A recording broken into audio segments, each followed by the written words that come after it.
Отца. Для того, чтобы оставить то, что принадлежало Тебе от вечности. Чтобы спуститься к нам, Господь, на землю. Только потому, что Отец попросил.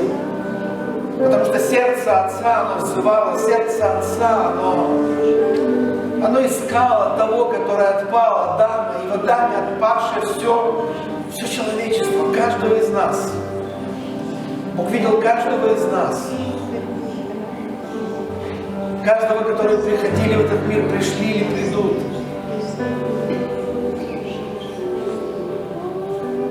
Это великое разделение, это великий разрыв,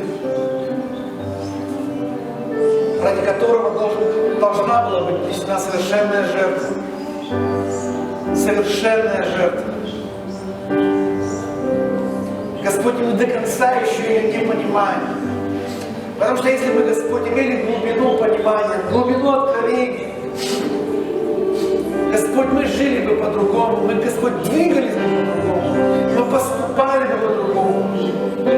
Прости нас за наше непонимание, прости, Господь, нас за где-то за легковесность, Господь, за то, что мы теряем из виду. Теряем из виду, что произошло, когда Ты оставил величие, чтобы стать рабом.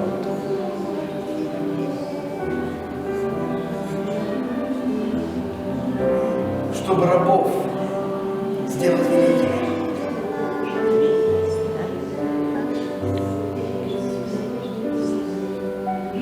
Господь, мы верим, что это может открыться нам. Что это может, Господь, стать настолько близко к нашему сердцу. В то время, в котором мы живем, Господь, это не время костенеть, это не время закрываться.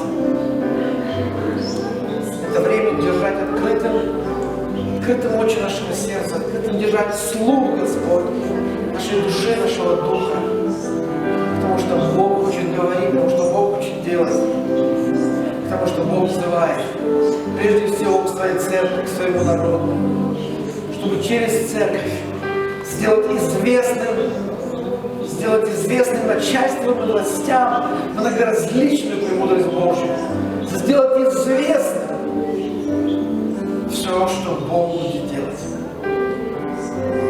Чтобы, Господь, мы не просто были собранием по воскресеньям, чтобы мы были посланниками, чтобы, Господь, мы были глашатаями, мы были, Господь, послами, представителями, достойными представителями царя, достойными представителями царства. Помоги нам, Господь. Помоги, мы нуждаемся в Твоей помощи, как никогда, чтобы смириться, чтобы сокрушаться, Господь, чтобы вообще выйти на Божью дорогу в нашей жизни. Помоги, Господь.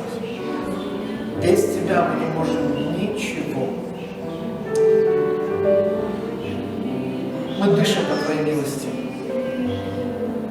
Мы, Господь, живы еще Твоей благодатью. Спасибо Тебе, Иисус. Спасибо за каждую минуту, за каждое мгновение, за каждый день, Господь. Благодарим Тебя. Спасибо, Господь, за церковь, которую Ты нас привел. Ты насаждаешь, Господь, чтобы мы могли, Господь, укорениться. Чтобы мы могли, Господь, быть глубже в нашей вере, в нашем хождении, в нашей любви, Господи. Чтобы наша жизнь была достойна, Господь, и способна приносить плод. Много плода, пребывающего плода, доброго плода, Господь. Спасибо Тебе, Иисус. Благодарим Тебя. Благодарим Тебя. Благословляем Тебя. Прежде чем вы сядете, я не планировал это говорить в начале, в принципе, и в конце не планировал, хотя это связано немножко с посланием сегодня.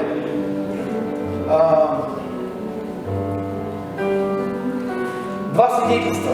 Просто постойте немножко, два коротких свидетельства. И я думаю, их нужно слушать стоя. Можно, конечно, и сидя, и лежа вообще. Проблема, но просто чуть-чуть буквально.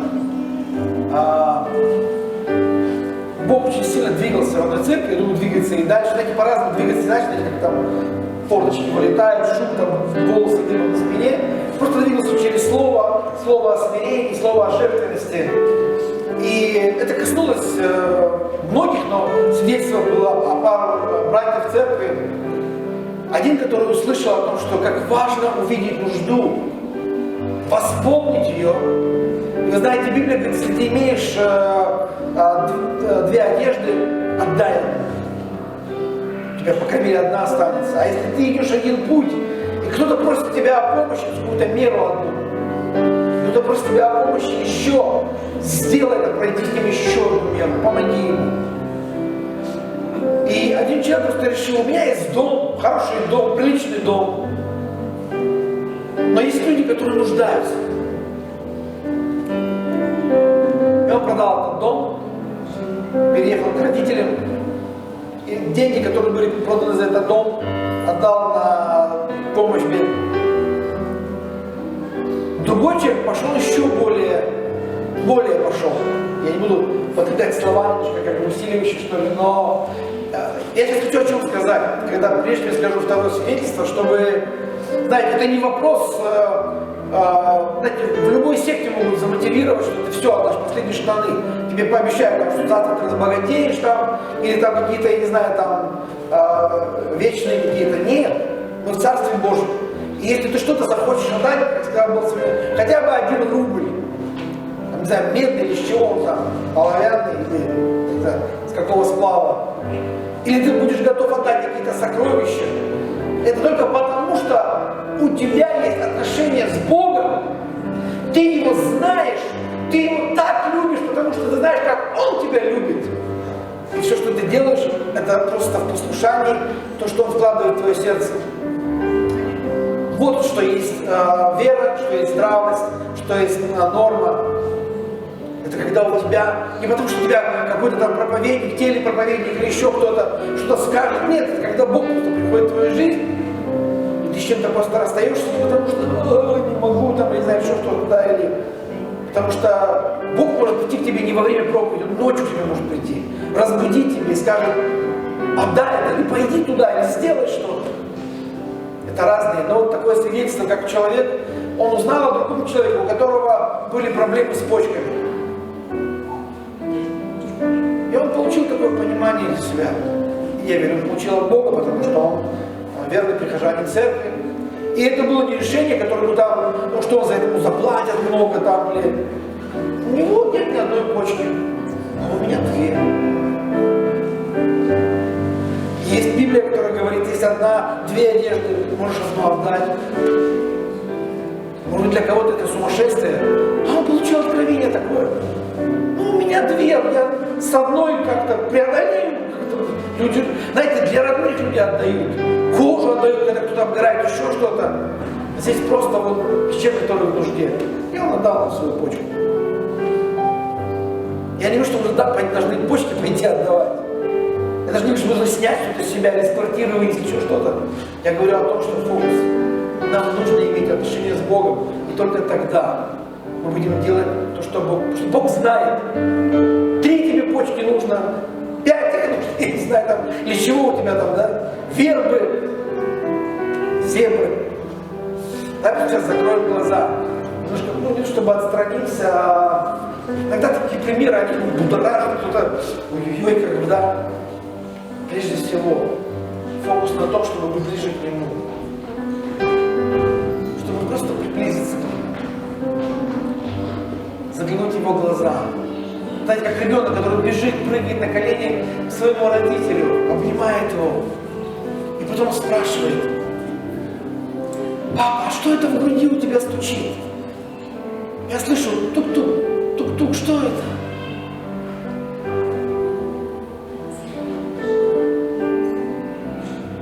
Нам нужно слышать сердце биение Отца. Нам нужно слышать Его. Нам нужно понимать Его так, нам нужно понимать Его Божий ритм, Божий ритм времени. Нам нужно Божье чувствование. Их можно получить только в Божьей атмосфере, в близости, в Божьих объятиях. И, возможно, мы так давно их не переживали. Лично я имею в виду. Да и в церкви тоже, но где-то лично. Нам нужны Божьи объятия, Божье тепло, Божья атмосфера и Божье расположение. Аллилуйя. Аллилуйя.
Аллилуйя! Слава Господу!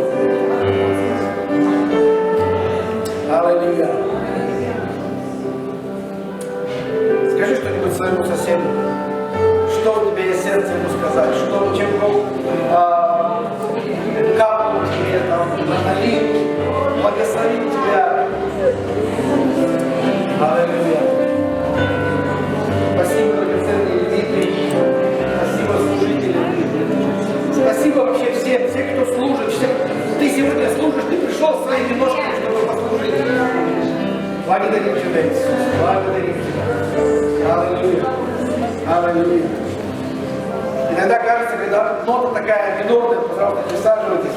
Когда нота такая минорная, кажется, как можно проявить какую-то, знаете, мажорную эмоцию или еще что-то. Почему нет? Давайте воздадим славу Господу.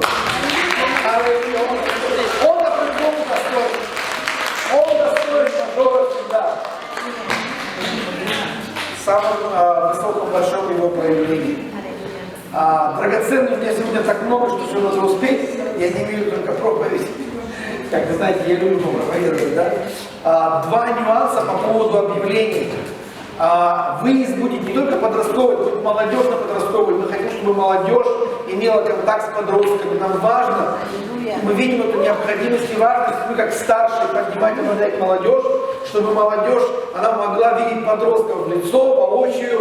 Поэтому будем попами, кто силен в гору подниматься, катать, кто не силен внизу с бутербродами, термосами ждать, соединять, контактировать, общаться. Поэтому вот на этой неделе, наверное, скорее всего, в субботу, потому что погода обещает именно в субботу самый теплый день, но будет группа, в церкви также будем выкидывать. И я думаю, пока еще такое, знаете, не все расставило, нужно планировать побольше разных вещей. Чуть больше информации я скажу про прекрасный месяц апреля в конце, чтобы сейчас как бы, у нас вообще будет апрель такой насыщенный, что просто только держись за табуретку. Вот, и все это будет дорого стоить, поэтому сразу предупреждаю, сегодня будет второе пожертвование, но я об этом скажу позже, знаешь, всего хорошее чего-то стоит.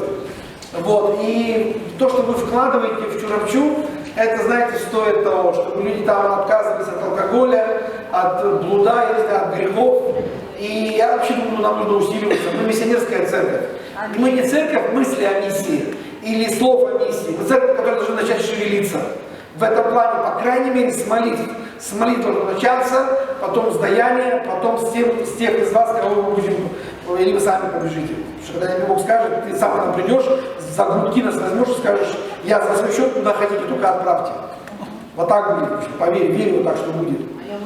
Вот, по-разному будет, но будет и так. Еще одно маленькое объявление, знаете, я свое служение в церкви, вообще конкретно вот в церкви Слова Жизни, потому что я как бы уверовал в другой церкви, несколько месяцев, но потом был фестиваль, и были служения с новообращенными. Так вот, я свое служение в церкви начал с гардероба. Я пришел, будучи новообращенным, мне еще вообще никто не знал. Вот там была команда из Хабаровска, из Магадана, еще там как бы давно, в основном магаданские, хабаровские, там как бы были, шведы были.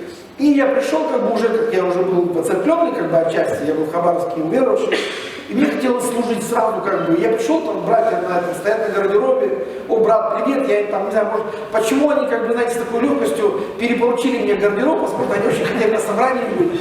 А я предложил, наверное, как бы, ну, братья, давай, типа, и я остался один в гардеробе, они ушли. И приходят там сестры, братья, новообращенные, я там шум принимаю, вешаю, бирок не было, ничего. Проходит где-то минут 20, так меня аккуратно, да я потом понял, что меня аккуратно, потому что, знаете, чужих оставлять в гардеробе-то, мало ли у кого-то просто цигейковая шуба или норковая какая-нибудь, или... Но меня очень так учтиво припроводили, брат, давай, как бы тебе там хорошо быть там, как бы. Я понял, что из мер предосторожности, как бы, на отчасти.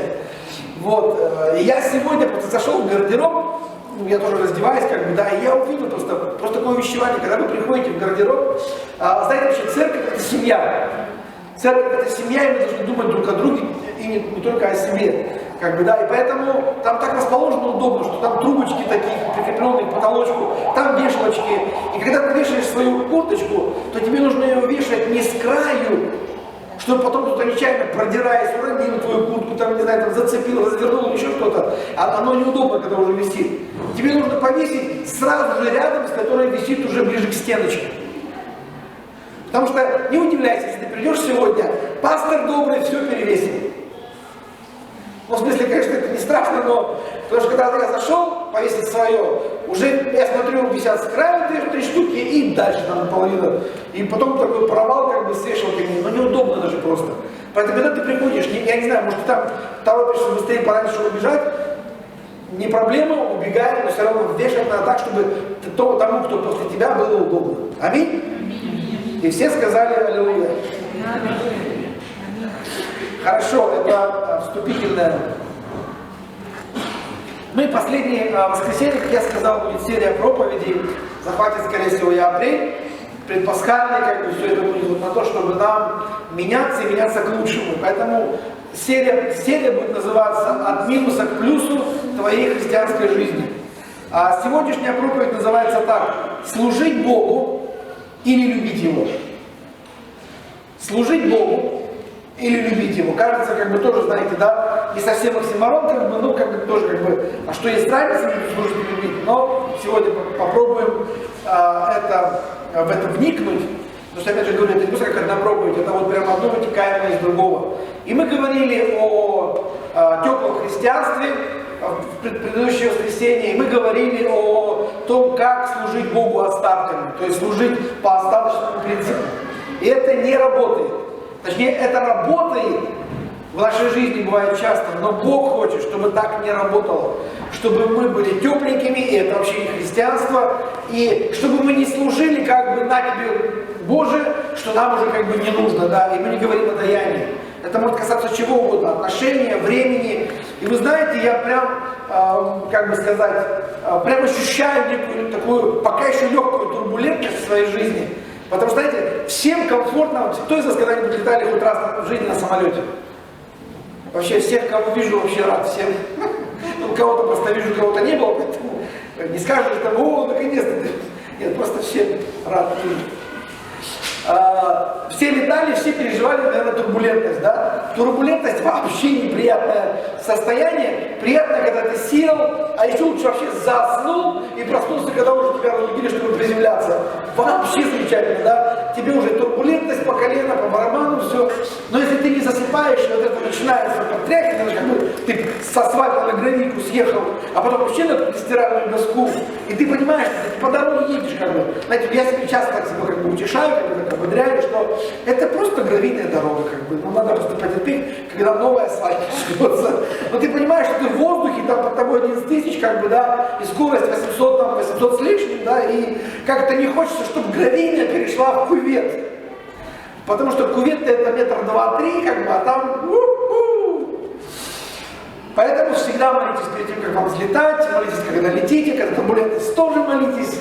Знаете, полеты в самолетах самое молитвенное время, ну, одно из молитвенных времен, особенно когда турбулентность.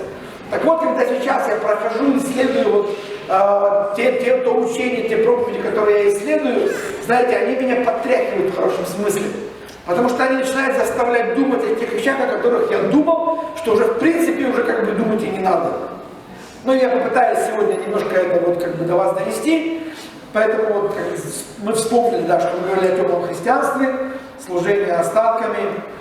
Что значит вот как бы, да, или наш выбор служить Богу остатками, да, и быть при этом теплым христианином, или есть другой вариант, ходить в Его присутствии, в Его близости, быть наполняемыми Его Духом, быть горячими, наслаждаться им самим, наслаждаться Его Словом, Его Духом, и при этом не смотреть на Его руки. Знаете, есть такая тенденция, когда мы приходим к Богу в молитве, мы, Господи, дай то, дай благослови работу, там, жену, детей, там, начальство, выборы, там, церковь, пастор, там, ну и список может не кончаться, когда мы начинаем особенно просить что-то конкретно, там, Господи, машину бы получше, там, жену получше мы не просим, мы лучше только изменение себя. Хочешь жену получше, проси изменение себя, тогда она будет получше. Мы ничего не ищем того, чего не укладывается в Священное Писание, да? Хочешь детей получше, тоже начинай с себя. Начинай со своих правильного отношения к своим детям. Аминь. Строй с ним не только, как бы, знаешь, там, с нагайкой за ними, там, по квартире, да? То есть, ну, мы можем что-то просить. Это, с одной стороны, нормально просить. Но если наша христианская жизнь только в том, чтобы просить, это, знаете, как прийти, там, с челобитной, там, с прошением к царю-батюшке, и там или кому-то посмотреть. Знаете, нищие люди, они в глаза не смотрят. Они смотрят в твою сумку, в твой карман, в твои руки. Потому что все, что тебя они не хотят. Они хотят что-то от тебя. И быстрее. И если ты начинаешь им не давать, начинаешь еще свидетельствовать, но есть, которые слушают, а некоторым как бы некомфортно, потому что если особенно они берут какие-то неправильные вещи, как бы, им хочется просто получить и все. Знаете, у нас у христиан такое отношение. Такое, знаете, прийти к Богу, мы смотрим в Его руки, что же Он нам принес. Что сегодня пастор нам принес в проповеди. Чем это все закончится, да? Господи, где Твои подарки, где Твои дары? Но есть некоторые, которые идут выше, они ищут, как бы, знаете, мы сегодня тоже немножко об этом будем, да, сверхъестественного. Нам нужно сверхъестественно, нам нужна движуха, нам нужно, чтобы вообще пророческие дары, чтобы все это было, чтобы... Я не против всего этого, но это все в комплексе, да? Может, я не свящу все, но мы затронем сегодня это. Так вот, Бог хочет, чтобы мы смотрели на Его лицо. Как я сегодня в молитве это как бы проговорил, чтобы мы прижимались к Нему и чувствовали биение Его сердца. Чтобы в биении сердца мы услышали то, что Дух Святой хочет достучаться до нас. Что у Него есть. И знаете, иногда это бывает трудно. Ну, знаете, как на расстоянии трудно. Я не могу услышать сердце моей жены, пока... То же самое, как нужды моей жены, да, или ее чувствование, пока я не буду ближе. Сердце я могу слышать только тогда, когда прижмусь. А? Да, только при прикосновении. То же самое с Богом. Мы хотим знать волю Божью. Мы хотим понимать, Бог, что ты, как бы, знаете, что насчет последнего времени, что насчет Царства Божьего, что насчет нашей церкви. Мы не узнаем, просто сидя где-нибудь, знаете, проводя время, большую часть, там, знаете, за ТВ, в интернете. Я не говорю, что там ТВ, интернет. Но сейчас мы приходим, знаете, к времени, когда путь становится все уже и уже, и вопрос чувствительности Это вопрос, знаете, как врач, он трубку вставляет себе в ухо и к пациенту. Это то же самое, как нам нужно к Богу быть ближе, чтобы понимать вот эти удары, Господь, чтобы там через эти удары, через вот это действие Духа Святого в нашей жизни, мы начинаем что-то понимать. И вот в этом плане стоит вопрос, кто мы? То есть наша идентификация, да, в церкви, в царстве, мы сыновья или мы слуги? Вы знаете, что сыновья и слуги, они по-разному реагируют. Ну, если говорить по семейным отношениям, как бы, да, вот есть царь, у него есть сыновья. Сыновья по-другому себя ведут, реагируют на царя, отца, чем слуги. Сыны являются наследниками. Слуги это просто, и знаете, с одной стороны, когда я даже готовился, вот это вбивал, кажется, тоже, знаете, как бы, ну, Библия же говорит тоже вроде бы, да, и о том, чтобы быть слугами. Я вам дальше скажу. Кто мы? Сыны и дочери царя или рабы?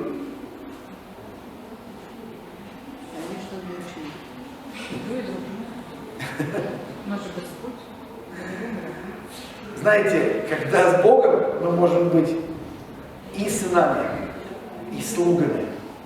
Когда мы близко с Богом, мы можем быть сынами царя, царственной позиции. Почему? Потому что, если, знаете, в нашей жизни есть какой-то диссонанс, есть что-то, знаете, как сказать, неправильный вектор, неправильный мотив, то нас будет сносить или в одно с неправильным, как вы знаете, как скажем, преломлением, или в другое, знаете, или в крайнюю заносчивость, или в крайнее умаление самого себя. Но на самом деле мы и сыны, и слуги. Мы на самом деле сыны царя, царей. И мы в том же самом смысле рабы Господни. Но баланс именно в том, не когда мы сами выбираем это, не когда мы сами что-то. Знаете, недавно я услышал печальную историю, я даже имен называть не буду, но мне сказали про одного служителя, который был пастором. Ну, знаете, это не факт, что, знаете, если пастор, то все это вот как это, знаете, как Супермен. У них у всех все как бы это. Все летает, все дышит и пышет. Такие же люди еще больше атакованные, как бы. Когда я сейчас говорю, я не стебаюсь, как бы, да, я не пытаюсь это выставить, но это печально. Как, Господи, почему сохрани меня, сохрани тех же других братьев. Но был замечательный пастор, служил со своим взглядом на вещи, как бы, да. Потом что-то пошло не так, его не выбрали, есть определенные деноминации, где выбирают пасторов. Его не выбрали, это очень печально, он обиделся. Какое-то время даже в церковь не ходил. Сейчас вернулся, ходит, но очень подсел на финансовую иглу. У него такое, знаете, я думал, что обычно такое откровение, это у харизматов. Ну типа а-ля вот, свободные писятники, харизматы, которые я сын царя, я должен жить по-царски.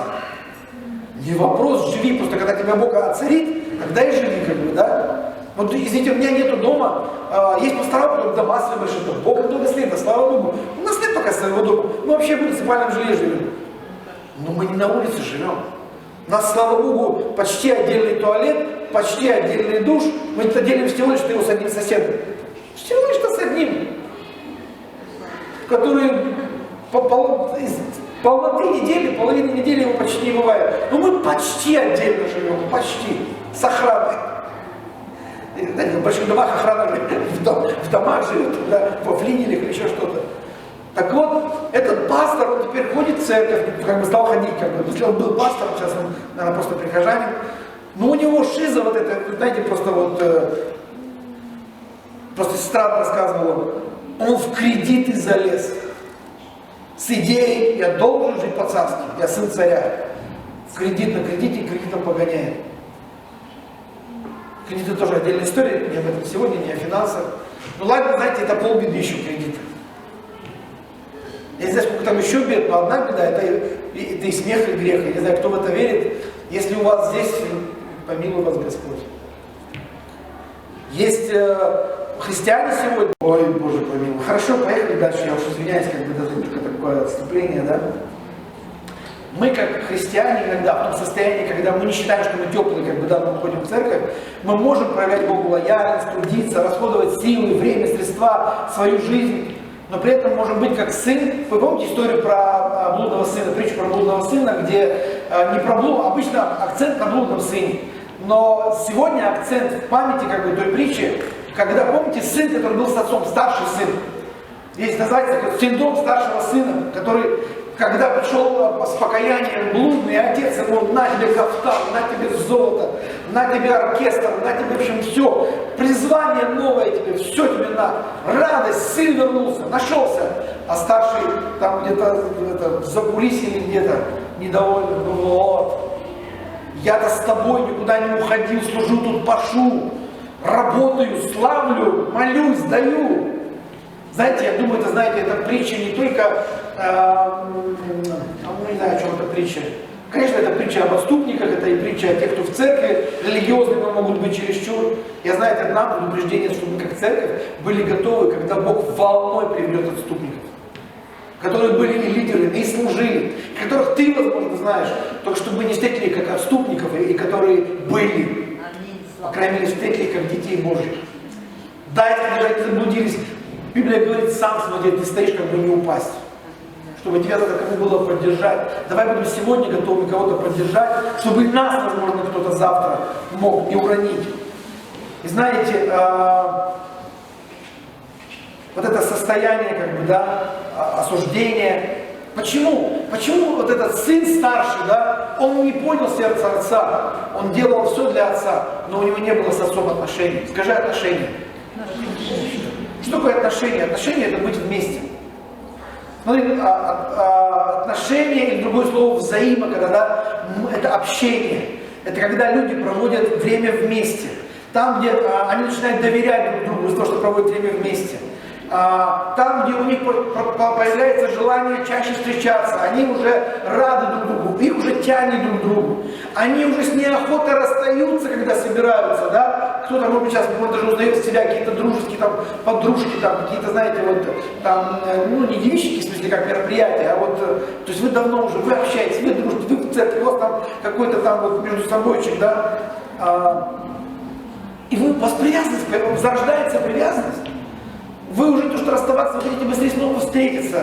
И симпатия появляется. И знаете, вот все это может перерождаться, переходить на более высокий уровень, да, какую-то новую фазу. Это глубокую дружбу или любовь. Если мужчина, это, ну, мужчина или женщина, это глубокая дружба. Если это мужчина и женщина, то такая дружба в ее глубине, в правильных отношениях, мы говорим во Христе, да, мы не говорим просто в общем. Потому что все, что вне Христа, это все странно и непонятно, во что это перерождается. Но это может переродиться в любовь, и тогда это может быть брак. Христианский брак, мужчины и женщины, которые решили служить Богу. Вы знаете, даже Библия говорит, что между мужчиной и мужчиной может быть любовь. Мы сейчас не за странные отношения, как бы, да, эти однополые. Но если вы откроете со мной 1 Царство 17:11, даже между мужчиной и мужчиной может быть братская любовь. И между сестрой и сестрой может быть любовь, которая передана от матери, от отца, возможно. Смотрите, да? 1 Царство 17:11 говорится об отношениях Давида и Саула, когда они познакомились. Когда они... Саул между Давидом и Иоаннафаном, между Давидом и Иоаннафаном.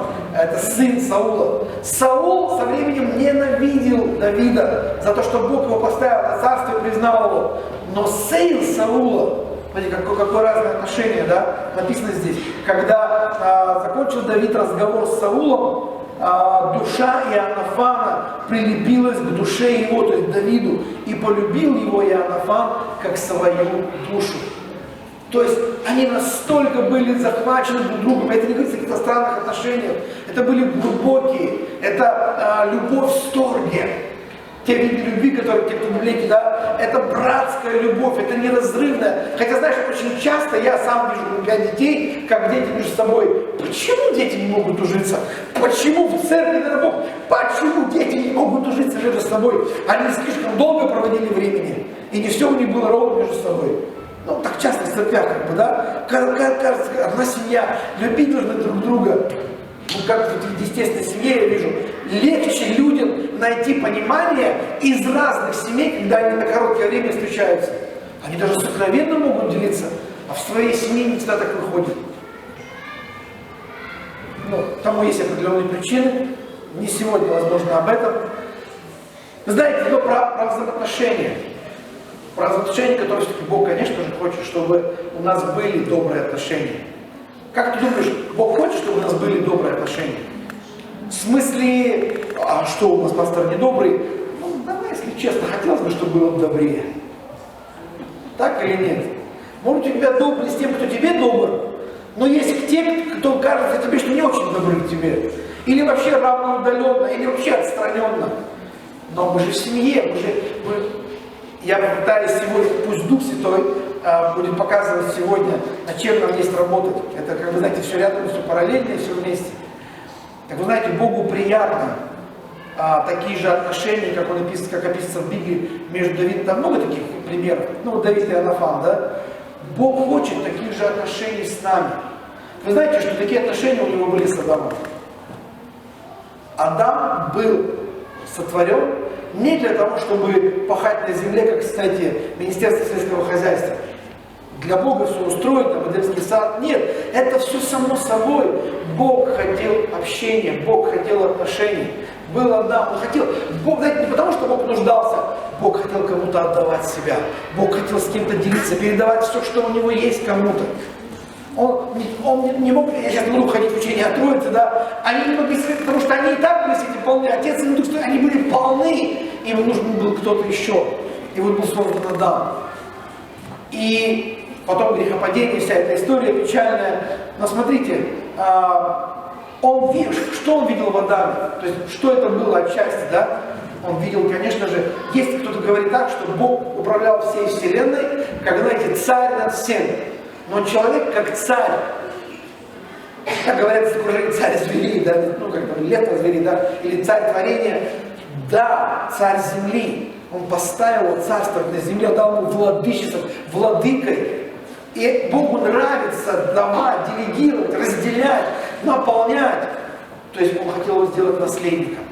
А вы знаете, все, что касается наследства, это, я просто зачитаю это, да, то есть это и соработник, то есть это трудиться вместе как сын, то есть как отец со своим сыном чему-то передает. Партнером, это как передача мастерства какого-то, быть мастером. И также сыном и другом. Бог видел в Адаме, а в Адаме всех нас. Адам, первый человек, он видел человечество, то есть каждого из нас. Он видел тебя сыном, дочерью, наследниками, соработниками, детьми Божьими. И смотрите, исход 41.8, там высвечивается, успеваете, открывайте, успели, записали, запомнили. А ты, Израиль, раб мой Яков, которого я избрал, семя Авраама, друга моего, уже об Аврааме. Авраам был другом. Знаете, что Авраам был другом Бога? В Библии нет, кстати, ни в одном месте Писания, я не стал брать, там, по крайней мере, как минимум, еще, по-моему, 2 места Писания, где говорится, что Бог обращался где-то в псалмах, потом еще в Новом Завете, что Бог смотрел на Авраама, как на друга, и говорил: утаю ли я друга моего, что буду делать, когда ушел? Вы помните эту историю про Содом и Гоморру, да? Про ситуацию с Лотом, про ходатайство Авраама. Но я вам хочу сказать, Евреям 11 глава, мы не будем открывать, как бы отдельно откроем некоторые места Писания, но вы помните, о чем Евреям 11 глава? О вере, молодцы, 5. Кто сказал, выходи за наградами. На самом деле, если мы читали, у нас не достает времени, чтобы читать, там говорится и про Авраама, и про Моисея, и там и про Гидеона, там, и про... Кто-то называет Евреям 11 главу, что это галерея веры. Знаете, галерея, когда приходишь в этот музей, там галерея, там выставляется там автор каких произведений, там вот это. Так вот, Бог в 11 главе выставил, это не музей, но это вот картинная галерея, где он описывает, рассказывает про своих героев. Героев, и я верю, почему они там оказались. Потому что они негласно, может быть, без подтверждения даже, извините, да, но Бог назвал их друзьями. Помимо Авраама и Моисея, и кто там еще описан, и кого там еще описывали это? Помимо кого я назвал? Ноя, да, кого там? Енох, да. Они все были друзьями, но если бы мы копнули их историю, извините меня, мама, не горюй, их история. Я помню, как кто рассказывал, один проповедник молился: Господи, я хочу быть как Авраам, я хочу быть отцом веры. И Бог в молитве кто-то молился к Богу и разговаривал, и Бог ему говорит: ты хочешь подставлять свою жену? Он фактически чуть ли не в постель предложил свою жену царю там, лишь бы свою жизнь сохранить. И если бы Бог не вмешался, то все было бы печально. И Бог говорит: ты хочешь быть как Авраам, который предлагал свою жену? Ой, нет, Господи, я хочу быть как Давид. Я хочу быть по сердцу твоему слугой. Я тоже хочу быть чудовым. И Бог говорит: ты хочешь быть убийцей и прелюбодеем? Вы помните ситуацию с Версавией, с ее мужем, что он подставил мужа под убийство после того, когда переспал с его женой.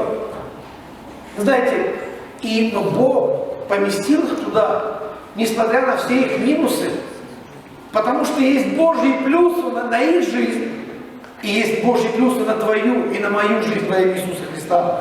Аминь. Они были его друзьями. Почему? Потому что Библия говорит, это глава о вере, их вера подтвердила это. Это вера, которая, знаете, есть разная вера. Кто из вас вы считаете себя верующим? Первый вопрос, тест, галочку поставили. Второй вопрос, в кого вы считаете себя верующим? Знаете, сейчас я вас чуть-чуть удивлю. Вы знаете, что есть вера разная? И называть себя верующим с пониманием веры, которую имею, не все однозначно. Что если я пришел в церковь и однажды помолился, теперь я верующий. Знаете, когда мы задаем обычно тест в библейской школе, и там есть такой вопрос, я не помню сейчас почему, но вот он немножко, как сказать, не подставной, как бы, но проверочный такой. Как человек поймет сам вопрос, чтобы дать ответ, что не могу прям вспомнить так сходу, как бы, что правильный ответ там не верующий, потому что там есть, допустим, верующий, верующий там еще во что-то, не помню, и там христианин или, правильный, как бы, такой, не просто верующий. Сегодня многие, кто во что верит, сегодня люди верят, кто во что гораздо. Смотрите, Иакова, 2 глава, то есть мы говорим, то есть вера 11 главы, она немножко другая, чем просто, знаете, такая знающая, вера знающая, знающая о чем-то. То есть знающая о Боге, знающая, что в церковь ходить надо, знающая, что чтобы не пропускать, как бы, да. И Иакова 2:19 написано: ты веруешь, что Бог един. Кто из вас верует, что Бог един? Здрасте, приехали, мы в Троицу верим. Бог един. Он один. Да, Он един. Это тут же кто-то и попался. Мы верим в одного Бога, но второй поставили. Хорошо. Перебежали быстро, проехали, я к другому иду. Ты веруешь, что Бог един? На самом деле мы не верим в многих богов. Мы не политеисты, как бы, да, что много-много, когда там индус или еще кто-то. Мы верим, что Бог един. Ты кто-то подтвердил, хорошо делаешь, говорит, Яков, молодец. Ты в правильном направлении. Он говорит, но здесь нету, как бы, и бесы веруют, и трепещут. Представьте картину. Вот сейчас для вас будет очень. Я когда готовился, прям как будто увидел. Вы стоите в собрании, идет, возможно, поклонение, вы пришли, как бы, и вы верите Богу, доверяете Ему, что Он есть, как бы, и Он, как бы, Он един. И не вопрос вообще, что Сын Его Иисус Христос, вы тоже верите. Кто вы верите, что Иисус Христос Сын Божий? И при этом еще Бог. Потому что мусульмане в это не верят, кто другие тоже, там, иеговисты, по-моему, да, свидетели Иеговы. Представь, ты стоишь в церкви, ты веришь в Бога, в единого Бога, в Сына Его Иисуса Христа. И представь рядом, не рядом прямо вот так, как бы, да, на отдалении, там, вот, возле стеночки такие стоят вжавшиеся бесы и тоже верят. Ты думал, что это невозможно до такого, чтобы в церковь пришли бесы? А почитай Иова, сатана входил в присутствие сынов Божьих перед Богом. Ты знаешь, что бесы могут иметь место быть в церкви? Это сегодня не учение о демонологии или об освобождении, но я просто о том, что если ты пришел в церковь, и ты пришел не один, то само по себе твой приход не освобождает еще. Если у тебя есть твердыни, тараканы, какая-то духовная несвобода, они просто тихонечко с стороночки сидят и ждут. Ты веришь, они верят. Только ты веришь, что ты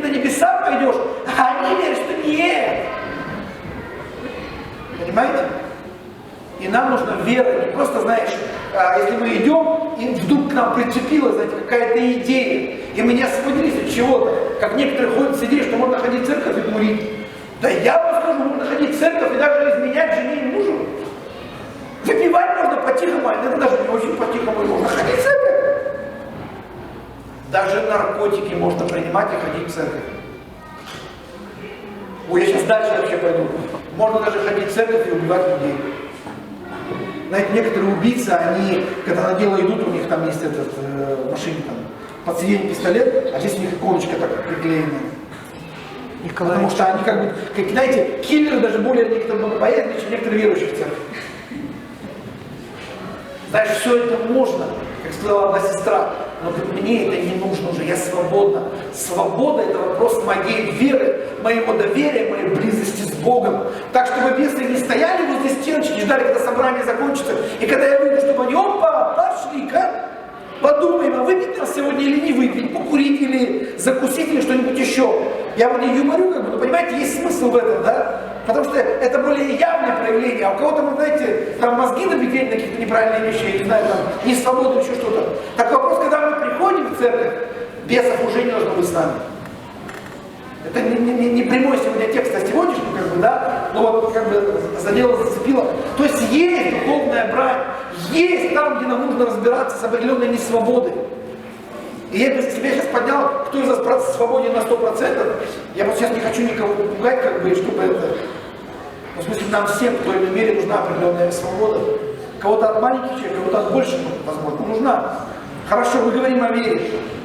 Евреям 11:6 написано: без веры угодить Богу невозможно, ибо надо, чтобы приходящий к Нему веровал, что Он есть, и ищущим Его воздает. Вы читали это местописание? О вере. Евреям 11 глава о вере. Аминь или аминь? Аминь. Мне кажется, немножко душно здесь. Мне пока верю. Может быть, как-то где-то там дверку приоткрыть. Если вы сзади пересядьте, чтобы вас там посквозило, чтобы вот пока здесь вентиляция и форточки где-то. А то это тоже, знаете, состояние полусыпления, вы так уже, ну не все, как бы, кто-то уже дремлет. Хорошо, мы говорим о вере. Скажи, вера. Вера, что это? Евреям 11:6. Нет, сейчас, секундочку. У меня это позже. Мы говорим о вере активно. Хорошо, 11:6. К 11:1 мы придем. В Евреям 11:6 написано: без веры угодить Богу невозможно, ибо надо, чтобы приходящий к Богу веровал, что Он есть, и ищущим воздает. Вот это та вера, которая была у тех, кто описан в 11 главе. Они знали, что Он есть. Но не просто знали, они доверяли Ему. У них были отношения. Мы сегодня говорим, я говорю больше акцент на отношениях, чем о вере, но вы увидите немножко такую как бы грань. Так вот, что Он воздает, то есть Он даятель, Он Бог дающий, Он Бог отвечающий, Он Бог движущийся. Бог хочет отвечать тебе в процессе движения. Не просто, знаете, помолился и жду, конечно, когда не все, отвечать приходит сразу. Но Он хочет, чтобы был диалог. Он хотел ходить с Адамом. Он ходил, пока Адам не упал. Бог хочет так ходить с тобой. Хорошо. Скажи, время чудес. Не прямо сейчас, потому что у меня написано в оглавлении. Время чудес. Знаете, сейчас такое время, когда христиане хотят сверхъестественно. Кто из вас, вы были не против, если бы сверхъестественно проявлялось в вашей жизни? Чтобы в нашей церкви проявлялось сверхъестественное. Вы знаете, сейчас целое движение, люди церквяне, лично, они верят за дары, за проявление Святого Духа, чтобы было больше Его силы. А значит, нужно для этого больше веры. И я вот хочу сказать, это все замечательно, это все здорово, это актуально. Потому что почему вера – это сильный инструмент. Евреям 11, 33-34. Евреям 11 глава, 33-34 стих. Мы еще говорим о вере, но придем к тому, к чему придем.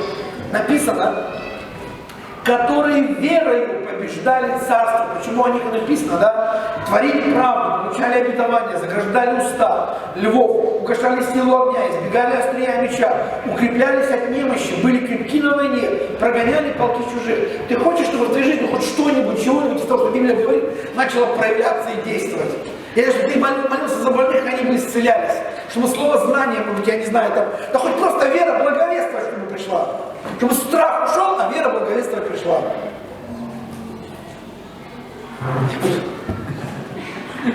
Я просто увидел такой, я извиняюсь, не хочу никого отмечать, но я просто, кстати, кто-то руки поднимает, у кого-то я вижу такое движение, сестра, не обижайтесь, вот так вот. Мне остается понять, это в смысле аплодисменты, или это желание, как бы, да, или, ну кто его знает, что нам вообще нужно, как бы, да? Вы знаете, Бог, Он очень конкретный, да, и Библия конкретно, по вере твоей, думаю, тебе написано, Иисус говорил, да, вера, она активная, если мы читаем Вера 11.1, как бы, да, уже можно, вера же есть осуществление ожидаемого, мы часто очень читаем, как это какая-то формула, какая-то теорема, вера это действие, вера это активность, вера она захватывает, она завоюет, она забирает то, что враг отобрал, это осуществление, это движуха, это пошел, там, у меня там в песочнице отобрали, папа приходит, у меня отобрали. Папа может, конечно, пойти помочь, некоторые папы, пойди, забери обратно. Вот такие радикальные папы. Знаешь, может, иногда на папа скажет, пойди, забери. Знаете, сейчас вспоминаю, просто это было в Африке где-то, там избрали президентом христианина. И церковь, где стояла рядом с ней, построили казино. И они обратились с петицией к президенту, он же христианин, пожалуйста, дорогой такой-то, там Угамбович, как бы, да, пожалуйста, как бы, издайте указ, чтобы вот это нечистое казино его закрыли рядом со святым местом церкви. Знаете, он ему ответил, как христианин, не как президент, как христианин, вы церковь, и у вас есть власть закрыть это. Им надо было встать в проломе и молиться радикально, чтобы Бог пришел и закрыл. Потому что президент одним указом закроет, они возьмут в другом месте откроют. Я здесь не хвалюсь, потому что я думаю, есть другие многие христиане. Я был одним из тех, который, когда у нас открылся ресторан «Дракон» по Ломоносово, я помню, прям несколько раз ночами ходил. Когда машины не было, просто молился и связывал, потому что там уже убивали, там уже избивали, там уже в газетах все это было. И когда от дракона остался один дракон, он на одном магазине, вообще неизвестно, куда его дели. Я думаю, слава Богу, это действует. Ты молишься, ты веришь, и это действует. Мы как церковь должны действовать, верить и видеть ответы Божьи. Аминь? Вы знаете, что я увидел, что хочу сказать. Иисус не сотворил бы, наверное, ни одного чуда, если бы у него не было отношений с Отцом.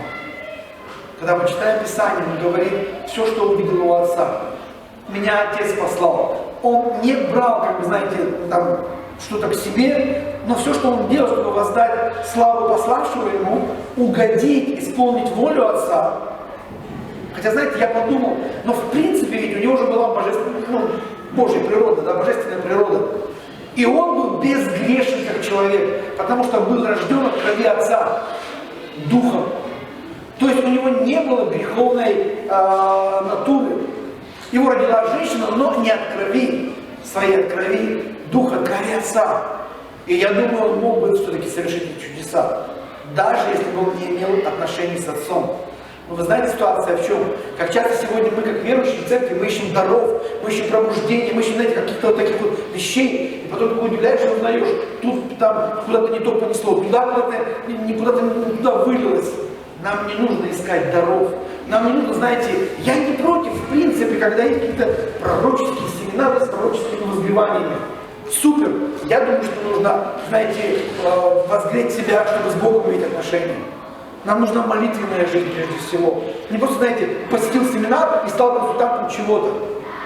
Я же говорю, я не против, но я говорю о том, что, знаешь, если ты будешь искать его рук и его даров, ты получишь это. Люди даже некоторые уходят от Бога, дары остаются. Потому что написано, дары призвания не приложены. Они своими путями ходят, они будут проповедовать, даже какие-то чудеса какие-то являть. Вы знаете, основное чудо это было не то, чтобы... Как вы думаете, какое основное чудо было в жизни Иисуса Христа? Есть знатоки, что где, когда. И, скакала, 2 минуты пошла. Как вы думаете, какое основное чудо? Ну вот он там исцелял, там бесов изгонял, воскрешал.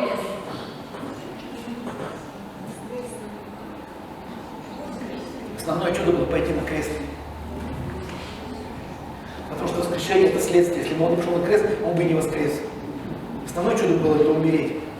Вы знаете сегодня, почему в церквях нет чудес? Никто умирать не хочет. Никто не хочет умирать для чего-то даже небольшого. Я первый здесь в очереди стану, потому что хочу признать, мы размякли, мы ослабли, нас устраивает то, в чем мы находимся, все замечательно, комфорт, слава Богу. Если бы сейчас мы говорили бы о миссии, что завтра кого-то выслать в Чурапчур, я уверен, что очень явно бы не выстроилось бы. И даже более того, надо даже искать из самых особенных избранных и верных. Потому что даже призадумались бы, у нас столько что оставить, как бы надо хоть месяц как-то раскачаться, может быть, если через месяц раскачаемся, то хорошо. Знаешь, не все может вера. Скажи так, вера может не все. Я пастор, который сейчас буду проповедовать, что вера может не все. Знаете, если бы у Иисуса была только вера, его вера, да, даже Божья вера, потому что Библия говорит о Божьей вере, этого было бы недостаточно. Мы говорим об отношениях, мы говорим о связи с Отцом, потому что все, что делал Иисус, это было из Его любви к Отцу. И Библия говорит об этом, пару мест Писания, Иоанна 12:1. Это прямо перед Пасхой. Иисус знает, для чего Он пришел. Мы знаем о Гефсиманском саду, где позже Он будет страдать из-за этого, что Ему было тяжело. Как человеку Ему было тяжело. А человеческое, знаете, оно как-то бывает более преобладает у нас, чем небесное, как бы божественное, да? Так вот, здесь написано, Иоанна 13:1, перед праздником Пасхи Иисус, зная, что пришел час Его, перейти, кстати, кто-то, если дверь открывать, здесь можно боковую еще открыть дверь. Там брать помощники, она если открыта, то тогда может свежести, как бы, немножко нам нужно свежести. Мне точно нужно.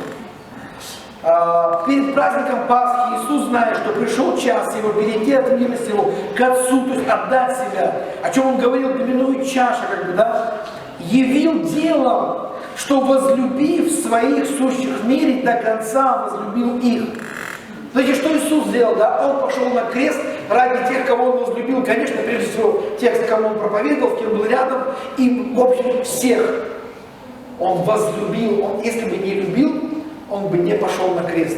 Но почему Он любил? Потому что Он любил Отца. Вы знаете, я прямо увидел это настолько, еще местописание, потом кое-что вам покажу, два местописания. Иоанна 15:9. Откуда у него была эта любовь любить тех, которых Он назвал своих, какие свои, земные, грешники, греховные, да? Некоторые отвергли Его, некоторые там были против Него, пошли позже, да?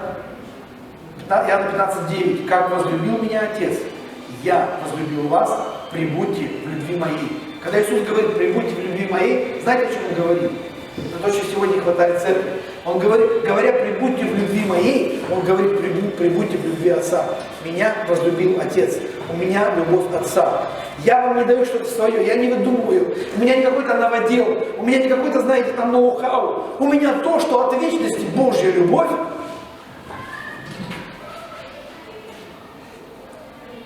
Знаете, что было на кресте? То есть мы говорим, а вот это основное великое чудо, которое сделал Иисус, это смерть. На кресте умирала Божья любовь. Когда это слышишь, в голове не укладывается, если любовь умерла, все тогда, что тогда? Любовь умерла. Знаете, как если в браке любовь умерла, мужчина или женщина говорят, что ну извини, все уже. Дети выросли, ну дальше уже просто уже все умерло уже. Земная любовь может умереть, земные отношения могут умереть. Но поэтому смотрите, да, мы говорим о вере, и вера нужна радикальная. Но сегодня я хочу сделать акцент на том, на чем в вере вообще невозможно ни жить, ни дышать, ни быть. Потому что Иисус не двигался только верой, я уже показываю о любви, как Он возлюбил, потому что Его Отец возлюбил, потому что Он был любовь. Бог поместил любовь прямо с неба на землю для креста, потому что Библия говорит, Бог есть любовь. Мы же читаем, Бог есть любовь. Это не я, это микрофон, извините, если, да. Простите, ушки все. Там сделайте помягче, если что-то нужно. Но Иоанна 3,16, всем нам знакомый христианский золотой стих. Кто-то даже, возможно, наизусть знает, сказать, вы процитируете. Ибо так возлюбил Бог мир. Он возлюбил не тогда, когда Иисус пришел. Вы знаете, что Бог возлюбил? Он видел тебя еще в Адаме. Он потом тебя увидел во Христе, возвращенный. Бог возлюбил. Скажи, Бог возлюбил. Скажи, Бог любит. Скажи соседу, Бог любит тебя, несмотря ни на что. Скажи ему, что вот это скажи. Бог знает все твои косяки. сейчас скажи, вот сейчас ты будешь пророком, вот сейчас пророческий дар, скажи, он знает вчерашний твой косяк. Он прям реально знает. Но скажи ему, и он все равно тебя любит. Скажи, он все равно за тебя. Потому что написано, ибо так возлюбил Бог мир, что отдал Сына Своего Единородного, дабы всякий верующий в Него не погиб, но имел жизнь вечную. В это вчитываться надо. Это надо становиться над местом Писания, молиться и читать. Почему? Потому что любовь умерла на кресте, чтобы потом воскреснуть. Если бы она не умерла, знаете, женщина, когда она рожает ребенка, она почти умирает, потому что она проходит через состояние близкое, некоторым приходится даже усыплять, там, кесарь, еще что-то, они теряют кровь. Это где-то вот близкое к тому, как дается новая жизнь. Только Иисус отдал свою жизнь. Небесную жизнь Он променял на жизнь всех грехов. Как вот эта проповедь, это к покаянию всех, в смысле, к этому евангелизация, благовестие. Но нам нужно, как церкви, прийти к памяти, к осмыслению, знаете, это память, Божья память в нас. Что же Он сделал для нас, с одной стороны. И вот сейчас второе скажу, самому страшно. И как мы живем? Живем ли мы в соответствии с тем, что Он сделал для нас? Я скажу, дорогие мои, не хочу никого печалить, ни предыдущий год, ни сегодняшний. Мы далеко не живем. Хорошо, если мы вообще живем. Я вот сейчас скажу фразу, мне самому понравилась. Вы знаете, откуда была любовь Иисуса, любовь Сына к Отцу? Знаете, откуда она у него взялась? Вот как нам, где нам взять эту любовь, где нам взять, чтобы прощать вот этого обидчика, там, вот этого лидера, который меня не понимает, или вот этого пастора, или вот эту церковь, вот это все, где взять любовь? Знаете, даже у Иисуса, возможно, было это, Господи, где мне взять силы, чтобы пойти на крест, где? Любовь Сына к Отцу – это любовь Отца к Сыну. Вы знаете, есть такой восьмерка в плоскости, да? Вот это и есть Божья любовь. Это не просто знак вечности. Знак вечности это люди уже придумали. Это знак вечной Божьей любви, которая никогда не кончается. Отец возлюбил Сына, и Сыну некуда было деваться просто. Это, знаете, когда тебя наполняет, тебе просто хочется отдавать. Я забегаю вперед к концу проповеди уже, вот чего не хватает церкви. Мы наполнены Божьей любовью.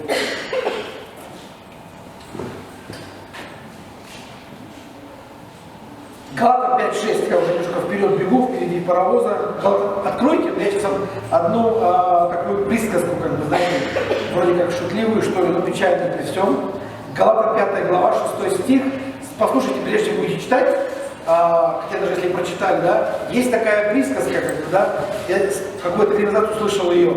Звучала она так, ну и звучит до сих пор. Последний умирает надежда.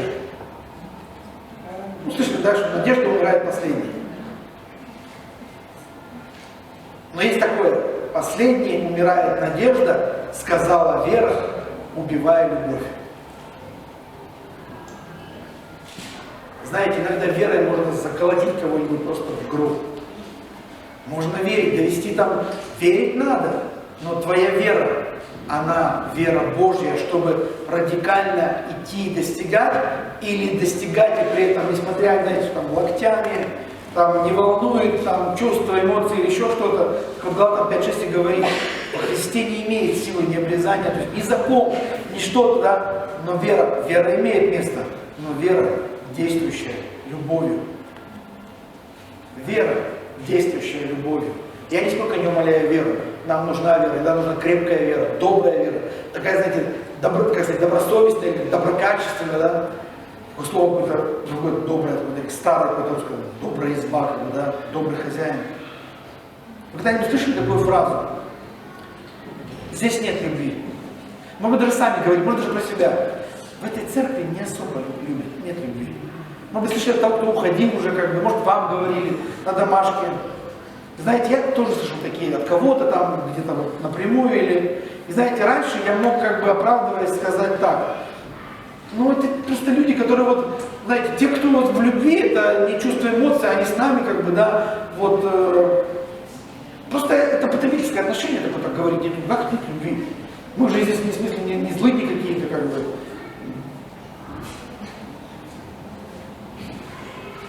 Знаете, мы можем найти себе хоть какое оправдание. Я хочу сейчас сегодня сказать немножко за тело Христово, возможно, за нашу церковь, возможно, за тебя и за меня. Чтобы я попытался найти какое-то вот... Не может быть такого, это просто вы там на кого-то обиделись, там вы обижены, переобижены, все, вам дай подай, как бы любить надо самому и тебя полюбить. Вы знаете, вдруг начинает немножко как бы доходить. А может быть, на самом деле нет любви в церкви?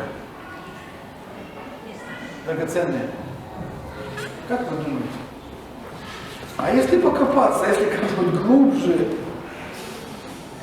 Знаете, не хочу вас совсем печалить, не так, чтобы совсем нет, не думаю, что прям совсем так все плохо с нами, да? Мы же все-таки рады людям. Кто из нас рад, когда новые люди в церковь приходят? И даже, возможно, мы с радостью встретить и как бы там поприветствовать, подойти к ним. Есть такое дело? Конечно. Радость о новых людях поприветствовать их? Да, конечно. Ну, по крайней мере, вижу 4. Вот я и говорю, есть ли любовь-то вообще? Идем дальше, хорошо. Допустим, мы же как-то стараемся не совсем не воевать, как-то быть миротворцами, как-то выходить из положения, может, такие что друг друга постоянно хрясь там направляют. Как-то же вроде бы стараемся быть миролюбивыми, так или нет? Кто из вас пытался в конфликтной ситуации быть миротворцем? То есть не сразу за разборки, а как-то молиться, верить, как-то к Богу поднимать. Есть такое дело?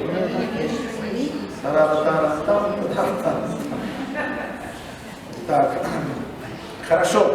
Допустим, мы пытаемся по мере сил жизненного опыта терпеть трудных людей. В твоей жизни попадались в церкви трудные люди? Вот реально трудные. Ты ему объясняешь, а он трудный вообще. Ты ему русским языком, а он, как сегодня Олег Иванович говорит, да? Кавказская стойка такая. Забодай тебя, комар. Ну, вроде же как бы вроде бы снисходим, где-то терпим, с радостью встречаем, пытаемся строить отношения, уделять время, кому успеется и кому достанется, кому не досталось, ну извини, братан, в следующий раз приходи. Я не говорю о человеческой любви. Человеческой любви уже, возможно, давно уже не хватает, и, возможно, это там образ, прообраз или остатки, или... Знаете, это любовь, которая Христос сказал в твоем сердце, Христос, который любит через тебя и через меня.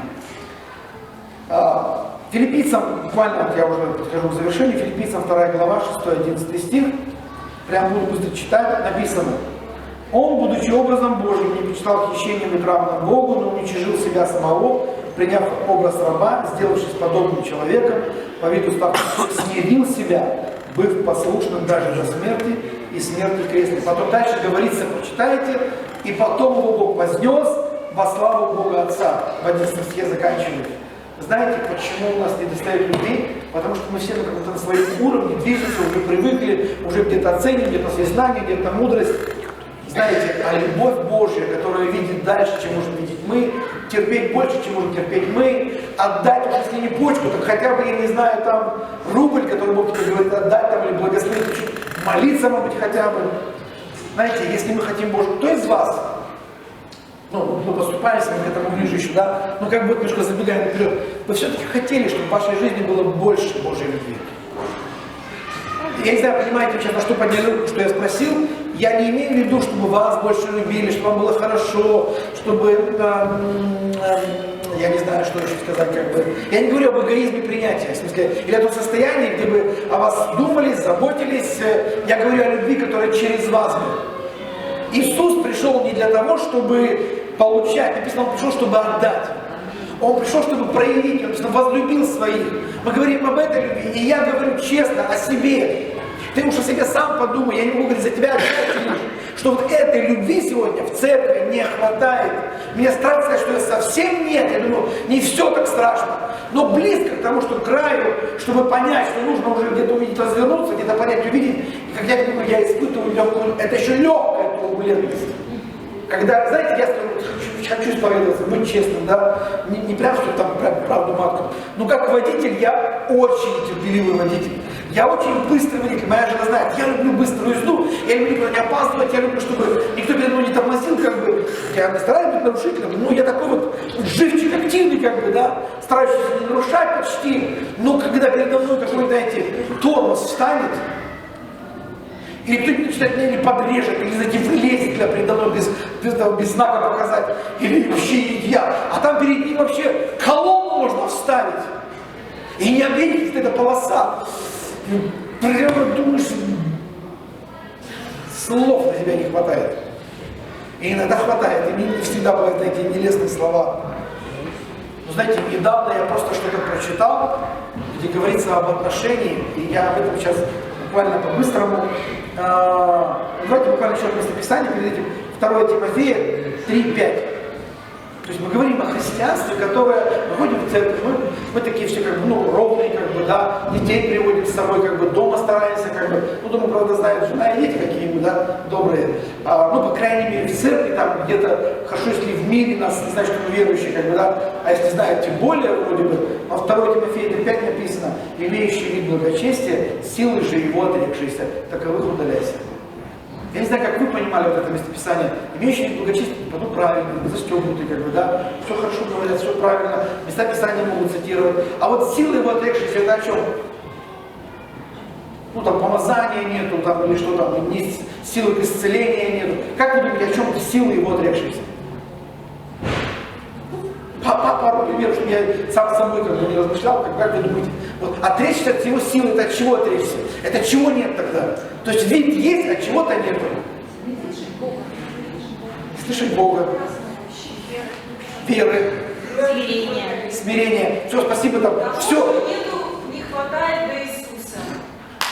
Я вам хочу сказать очень просто. Нету любви. Потому что сила она в любви. И не любви человеческая, которая, знаешь, терпеть, а Божья любовь, которая как поток через сердце.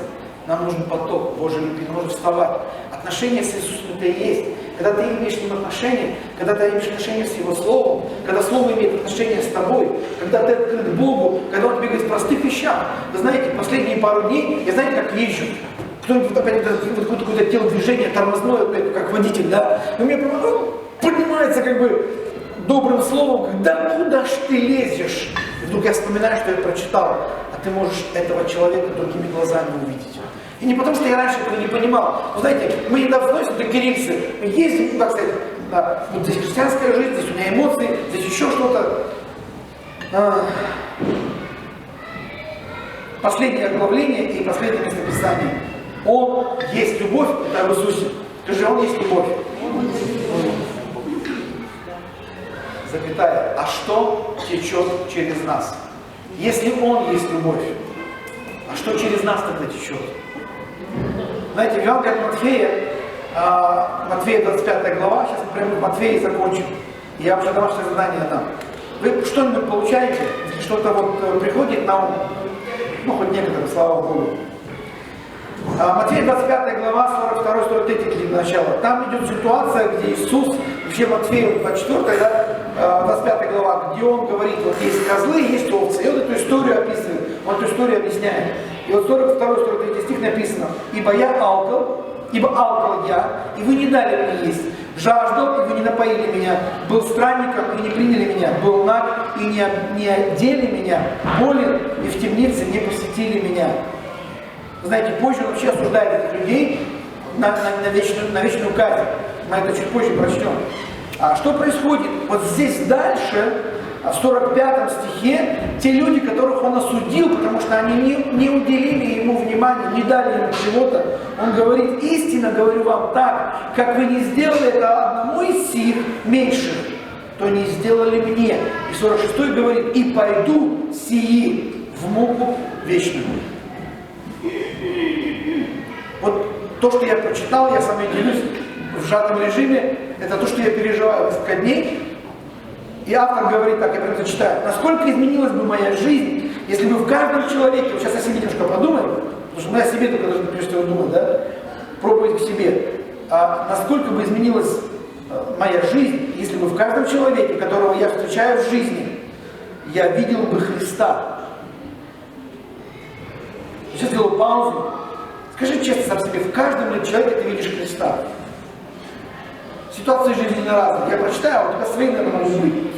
В водителе впереди меня, вот это мое, едущем возмутительно медленно, ни тормоза, ни козла, который тормозит, не подрезает меня, а как только острая ситуация, чтобы во мне поднималась не моя плоть, не мои эмоции, даже скрашенные, сглаженные, да благослови его Господь, чтобы он доехал, и все у него было. И что-то в этом ракурсе. Или кассир в магазине больше занят болтовней с другим продавцом, чем заинтересованным обслужить меня. Или в моих собственных родственниках, с которыми нельзя разговаривать без раздражения и ненависти к ним, которые, в свою очередь, ненавидят меня.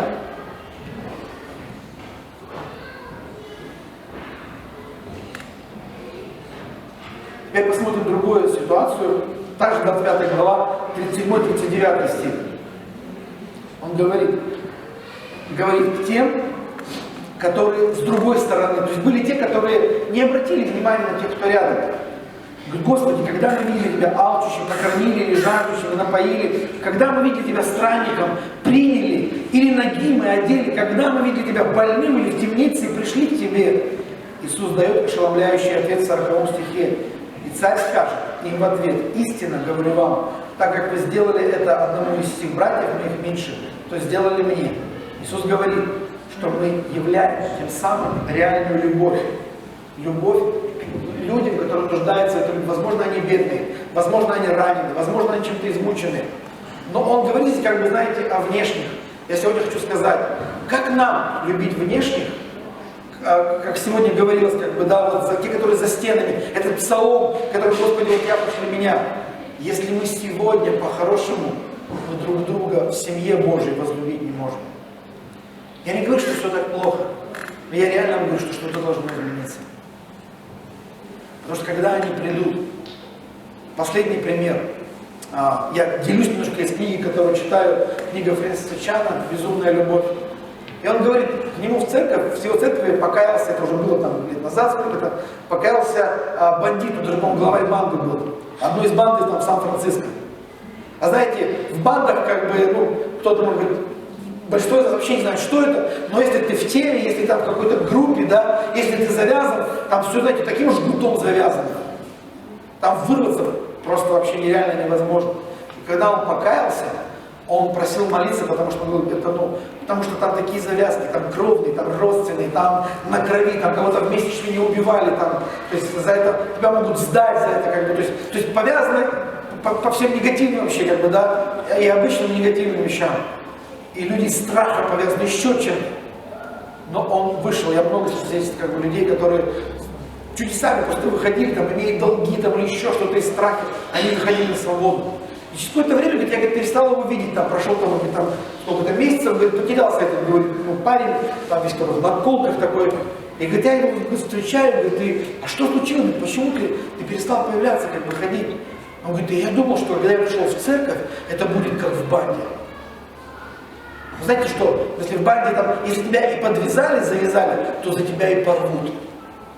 То тебя не бросят, то есть ты там вот, это знаете, это как вот с цепями связано, там как негатива хватает, но ты там свой, если ты свой, то в доску свой. И он говорит, я просто, увидел, а что это, говорит, это как, знаете, это как семья, там, если родился, ты не встречаешься с родителями по воскресеньям, там, или ты с ними живешь, ты с ними трешься, ты с ними переживаешь, ты проходишь через что-то, ты крестишься с ними. И он просто не увидел этого. Ему не хватило этого. Просто по воскресеньям.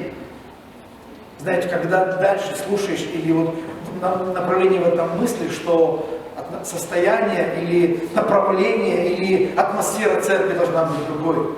Когда мы сегодня говорим там, о почте, или об одежде, или еще что-то. Это лишь какие-то отголоски той любви, которая в церкви. Никого не потерять, никого не бросить, никого не оставить. Я не скажу, знаете, что я прям стал такой прям, Господи, столько меняться, но когда я просто еду, и мне хочется сердиться, где-то еще это проскальзывает, вот это мое водительское, знаете, Божье внутри меня как будто напоминает. А ты сейчас его видишь как Христа или как сам видишь?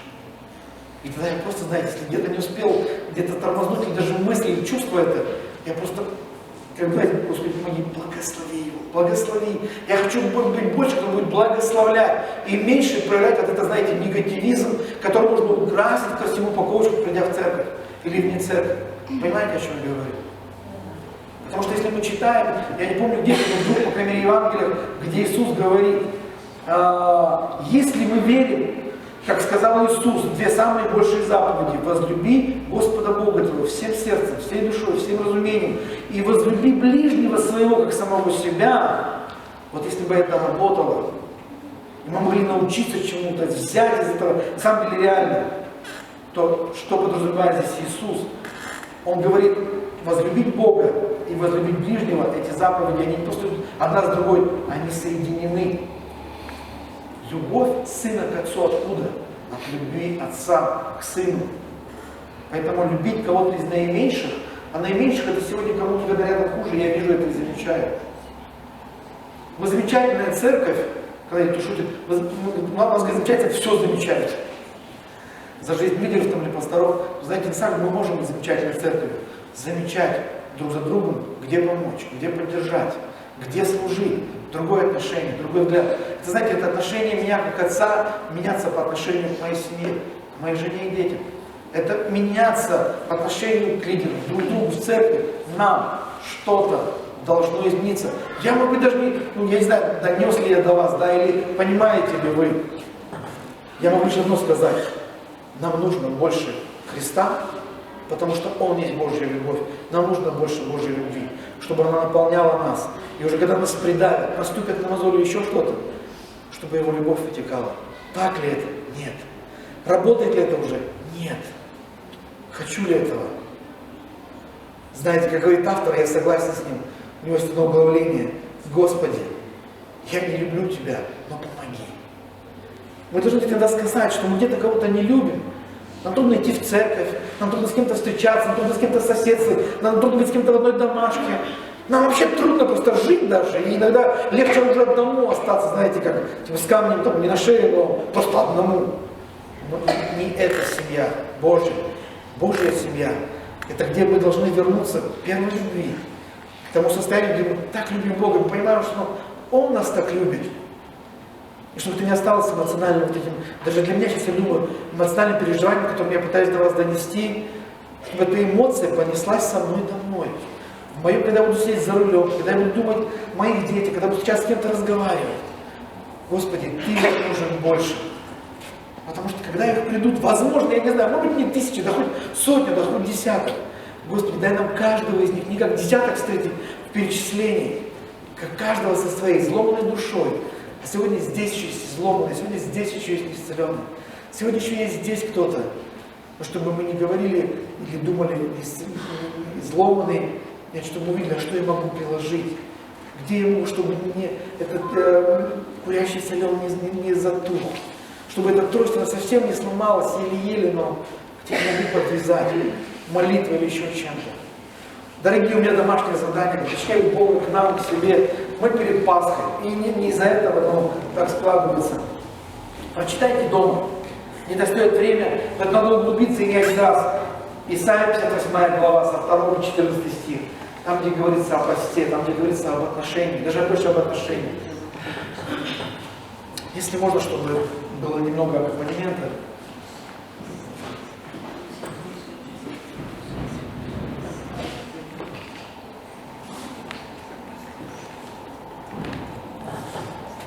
Если хочешь, можешь закрыть глаза, если хочешь, можешь не закрывать.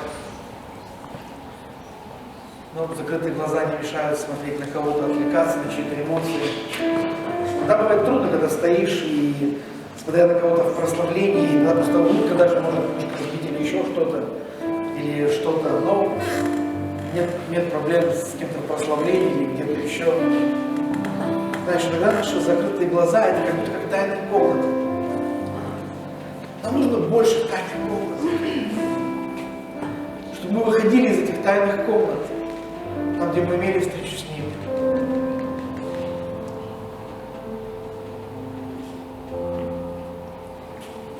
Я помню одну домашнюю группу. Это не была еще домашняя группа, это был 94-й год, возможно, февраль месяц.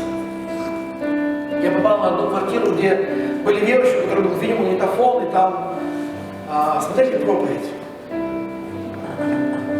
Какую-то проповедь, какого-то проповедника. Все это было диковинно, все это было вновь, как бы вот что-то. Я помню, как к моему стыду, где-то на середине этой проповеди я уснул на диване. Полусидя на диване, я задремал. И я проснулся где-то к концу. Меня как-то никто вроде бы там не обличил, не сказал: брат, ты что, ты проспал такую проповедь?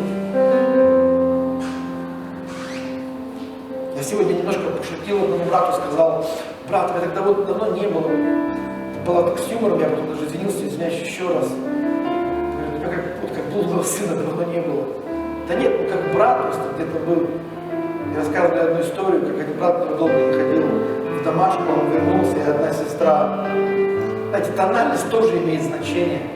Ты говоришь с юмором, или лучше вообще не говорить, или ты извиняешься, или... Возможно, она сказала так жестко, что «О, блудный сын наконец-то вернулся». Он вернулся, но больше никогда не возвращался, ни в домашку, ни в церковь.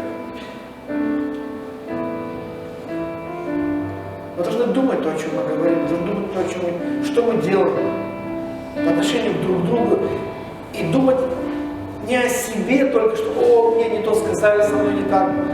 Отдай все, что тебе. Нам нужно вернуться к тому состоянию, где будем отдавать все на крест, приносить к Его ногам. Со мной не так обошлись, со мной меня не так любят, или еще что-то, в церкви нет любви. Да, наверное, в этой церкви нет любви. Но у Него есть любовь, Он есть любовь.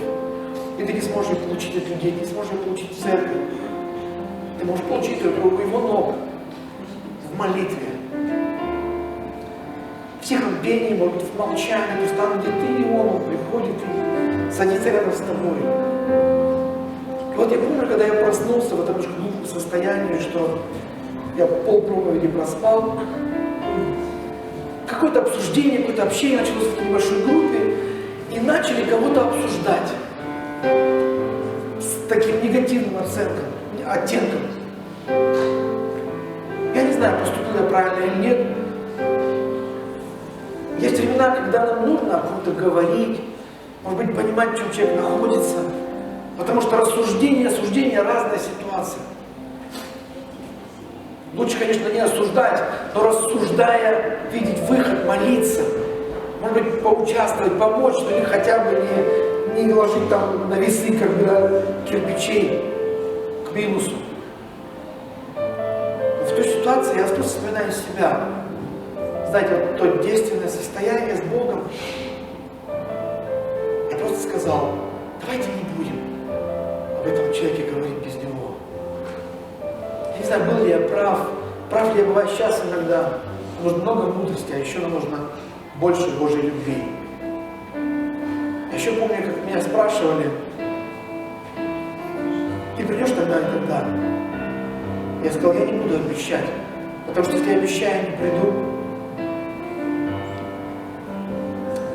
Дорогой Небесный Отец, Господь мой, благодарим Тебя.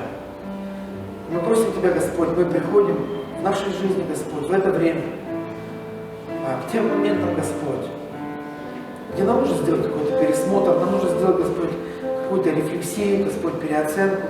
Мы можем думать, что у нас все хорошо. Мы можем думать, что не так плохо, как у кого-то. Я не ушел из церкви, я не в обиде, я не прелюбодействую.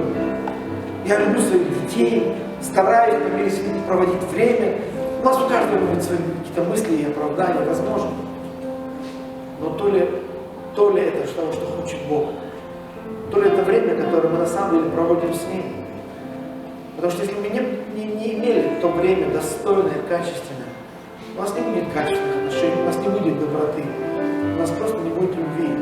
Если я как сосуд не наполнился Его Духом, Его присутствием, Его любовью, что-то качнет меня, толкнет меня, чем я прольюсь, чем я наполню. Если можно, прославляющий, возьмите этот псалом, который мы сейчас в конце пели, что Он возьмет за руку. Нам нужно, чтобы Он нас взял за руку и повел. Чтобы Он начал нас